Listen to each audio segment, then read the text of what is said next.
Hello friends, good evening, welcome to my channel.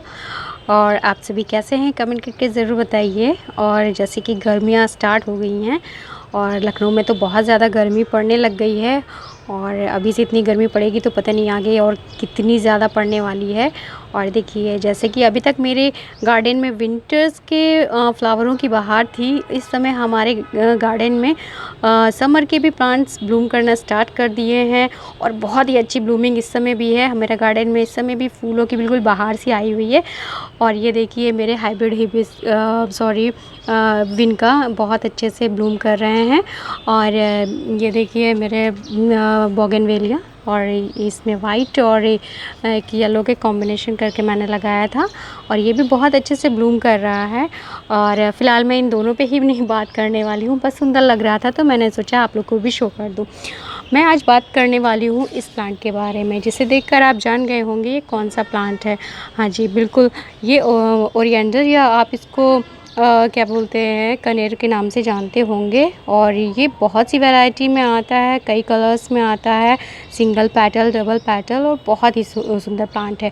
तो आगे video में मैं इसी के बारे में बात करने जा रही हूँ। अगर आपको वीडियो पसंद आता है तो एक लाइक शेयर कमेंट ज़रूर करें। और जिन्होंने मेरा चैनल अभी तक सब्सक्राइब नहीं किया है वो मेरे चैनल को ज़रूर सब्सक्राइब कर लें, और लोगों के साथ ज़रूर शेयर करें, और पसंद आने पर लाइक ज़रूर करें। तो मैं आज इसके बारे में A to Z जानकारी दूंगी कि आप इसे कैसे ग्रो कर सकते हैं। अगर आपके इस प्लांट में फ्लावरिंग नहीं स्टार्ट हुई है तो उसके लिए आप क्या उपाय कर सकते हैं। और तीसरा, अगर आप इसको कैसी फर्टिलाइज़र दें, कहाँ रखें, मतलब सारी इन्फॉर्मेशन मैं आपको देने वाली हूँ। तो जी हाँ, मैंने देखिए ये मेरा 12 इंच का गमला है, और इस 12 इंच के गमले में मैंने 2 कटिंग्स लगाई थी। एक ये वाइट कनेर की और एक ये पिंक कनेर की। ये डबल पेटल वाला पिंक कनेर है, और ये बहुत हार्ड प्लांट होता है। मतलब इसे कैसे भी, मतलब हार्डी प्लांट है, कहीं भी रख दीजिए, बिना केयर का लो मेंटेनेंस प्लांट होता है। आप इसे मतलब बस एक बार लगा दीजिए, और इसको बिना केयर के आप देखेंगे आपको बहुत ही अच्छे से फ्लावरिंग देगा, और आपके गार्डन में ग्रीनरी के साथ में कलर ऐड करेगा।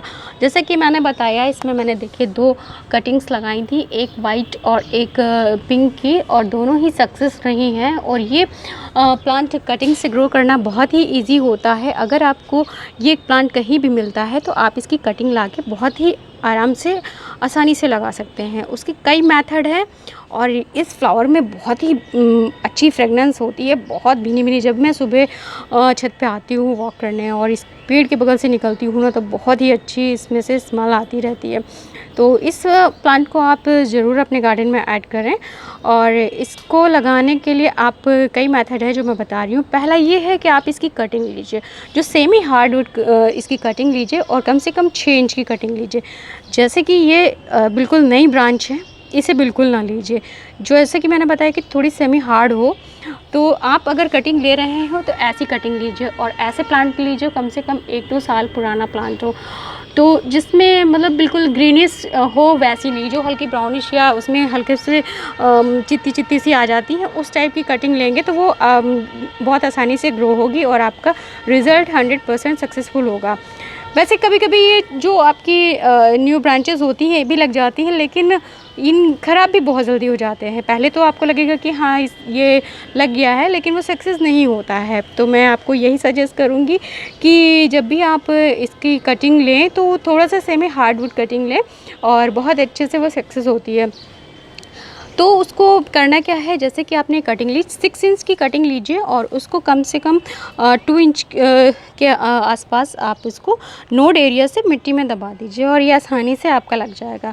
और इसको लगाने का बेस्ट टाइम आपका होता है विंटर में, आप लगा सकते थे, या अभी जब आपका रेनी सीज़न स्टार्ट होगा। रेनी सीज़न में आपको कटिंग का 100% रिज़ल्ट देखने को मिलता है, इसलिए मैं सजेस्ट करूँगी कि आप जब भी इसकी कटिंग लगाएँ तो आप रेनी सीज़न में लगाएँ। और दूसरा मेथड है, आप इसकी कटिंग लाइए और उसको कम से कम 15 दिनों के लिए एक पानी में, जैसे कि आप इतनी बड़ी कटिंग लेते हैं तो उसको इतनी ब्रांच, यहाँ से यहाँ तक इतनी ब्रांच उसकी पानी में डुबो के, और किसी मतलब ऐसी सेमी शेड एरिया में रख दीजिए जहाँ पे उसको डायरेक्ट धूप ना मिल रही हो। और 15 से 20 दिनों के रखने पे होता क्या है, उसमें छोटी-छोटी सी रूटिंग स्टार्ट हो जाती है, और जब रूटिंग स्टार्ट हो जाती है तब आप इसको सॉइल में दबा दीजिए और वो कटिंग आपकी लग जाएगी।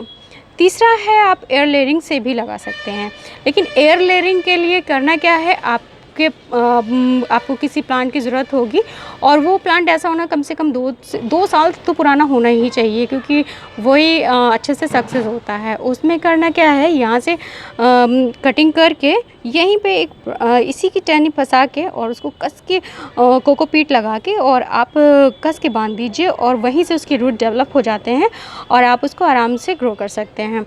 और अगर आपसे ये कटिंग ग्रो नहीं हो पा रही है तो बहुत ही सिंपल सा उपाय है, आप नर्सरी जाइए और इसका एक प्लांट वहाँ से परचेज़ कर लीजिए। ये बहुत ही महंगा प्लांट नहीं होता है, आपको 50 से 60 रुपीज़ के अंदर ये प्लांट आपको अवेलेबल हो जाएगा। ये साइज़ के ऊपर भी डिपेंड करता है, छोटा प्लांट लेंगे तो आपको डेफ़िनेटली 50 रुपीज़ के अंदर अवेलेबल हो जाएगा, क्योंकि जैसे कि मैंने बताया बहुत ही लो मेंटेनेंस प्लांट होता है और बहुत ही हार्डी प्लांट है। आपने मोस्टली देखा होगा हाईवे वगैरह जो होते हैं कहीं रोड किनारे, मोस्टली यही प्लांट लगा दिए जाते हैं, क्योंकि इनकी पानी की रिक्वायरमेंट भी बहुत कम होती है। अगर आप इन्हें हफ्तों पानी नहीं देंगे तो भी ये जल्दी ख़राब या मरते नहीं हैं।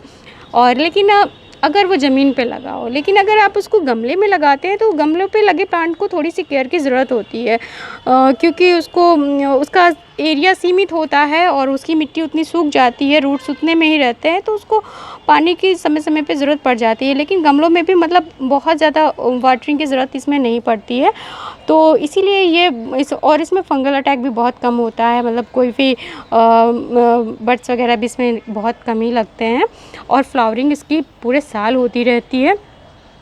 थोड़ी बहुत फ्लावरिंग इसकी विंटर में कम हो जाती है, लेकिन जैसे ही समर आता है ये दोबारा से फ्लावरिंग स्टार्ट कर देता है। जैसे कि देख रहे हैं मेरा ये प्लांट इतना बड़ा है, और इसमें जो वाइट वाले हैं उसमें ब्लूमिंग देखिए कितनी अधिक हो रखी है, और जो पिंक वाला है उसमें भी बहुत अच्छी है। और ये बहुत ज़्यादा प्लांट फैल गया था, तो मैंने इसको आज सुबह ही नीचे एक डोरी से बांध दिया है, क्योंकि ये पूरे में फैल रहा था, आने जाने पे लड़ता था, तो इसकी ब्रांच टूट रही थी, फ्लावर टूट रहे थे, इसीलिए क्योंकि मेरे यहाँ पेट भी है, मेरा छोटा बेबी भी है, तो उसकी वजह से मुझे इसको बांधना पड़ा। और क्योंकि मेरा बेटा ओजस बहुत शैतान है, आता है तो इसकी ब्रांचेस वगैरह तोड़ने लगता है, फ्लावर वगैरह, तो इसलिए बांध दिया। तो दोनों कभी दूर से देखने पे ऐसा लगता है कि ये दोनों प्लांट एक ही हैं, और बहुत ही खूबसूरत लगता है। तो बात करें इसकी सॉइल की, तो आपको इसके लिए बहुत ही वेल ड्रेन सॉइल रखनी है, और ऐसी सॉइल रखिए जिसमें पानी खड़ा ना हो, और 1 पार्ट आपकी गार्डन सॉइल, 1 पार्ट रेत, और 1 पार्ट उसमें आप सैंड मिक्स कर सकते हैं, और आपके पास जो भी कंपोस्ट अवेलेबल हो वो मिक्स करिए, और 1 मुट्ठी आप उसमें नीम खली ऐड करिए और उसको आराम से लगा दीजिए, और ये पौधा आपका बहुत ही आसानी से ग्रो हो जाएगा और बहुत ही फ्लावरिंग करेगा। हाँ, कभी कभी होता ये है कि आप ये प्लांट लगा लेते हैं लेकिन उसमें फ्लावरिंग नहीं होती है, तो अगर आपके प्लांट लगा हुआ है और उसमें फ्लावरिंग नहीं हो रही है तो उसके लिए आप क्या उपाय कर सकते हैं वो भी मैं आपको बताती हूँ। जब भी आपके पास ये प्लांट लगा हो और उसमें फ्लावरिंग नहीं स्टार्ट हो रही हो, तो उसके लिए आपको करना क्या है, पहले तो उसकी अच्छे से कटिंग कर दीजिए, और जब नई ब्रांचेस आना शुरू हो जाएं तो आपको करना क्या है, पहली चीज़ तो इसमें ओवर वाटरिंग बिल्कुल नहीं करिएगा, क्योंकि अगर इसमें ओवर वाटरिंग, ओवर फर्टिलाइज़र देते रहेंगे तो होता क्या है उससे कि आपका प्लांट तो बहुत ग्रो करेगा, प्लांट ग्रो करेगा, बढ़ेगा, पत्तियाँ प्रोड्यूस करेगा, लेकिन उसमें फ्लावर नहीं आएंगे। तो फ्लावर लाने के लिए आपको करना क्या है, पहली चीज़ इसमें पानी की मात्रा कम करनी है, और अगर आपके पास डीएपी है तो उसके 2-4 दाने आप इसके रूट छोड़ के किनारे पे डाल सकते हैं। 8 से 10 आप डीएपी उस मतलब अनुपात में ले सकते हैं। अगर आपका 12 इंच का गमला है तो आप उसमें 12 दाने लेके डाल सकते हैं। दूसरी चीज़ ये है कि आप इसके पॉट की मिट्टी को 2 इंच के लगभग खाली कर लीजिए, और खाली करने के बाद आपके पास जो भी कंपोस्ट अवेलेबल है, काउडंग कंपोस्ट या वर्मी कंपोस्ट जो भी है, उस ये मिट्टी ऊपर की निकाल के गुड़ाई करके निकाल दीजिए और उसको कम से कम 2-3 घंटे की धूप लग जाने दीजिए। उसके बाद में उसमें आप कंपोस्ट डाल के ऊपर से यही मिट्टी डाल के बंद कर दीजिए और आप यकीन मानिए 15 से 20 दिनों के बाद आप देखेंगे आपका प्लांट फ्लावरिंग के लिए रेडी हो जाएगा। 15 से 20 दिन नहीं तो 1 महीने ज़रूर लग सकते हैं, लेकिन हाँ, उसमें फ्लावरिंग ज़रूर होगी। और अगर आप ये ट्रिक यूज़ करें और आपको इसके फ़ायदे दिखे तो प्लीज़ मुझे कमेंट करके ज़रूर बताइएगा। और अगर मेरा वीडियो पसंद आया हो तो प्लीज़ इसे लाइक ज़रूर करें और लोगों के साथ शेयर करें।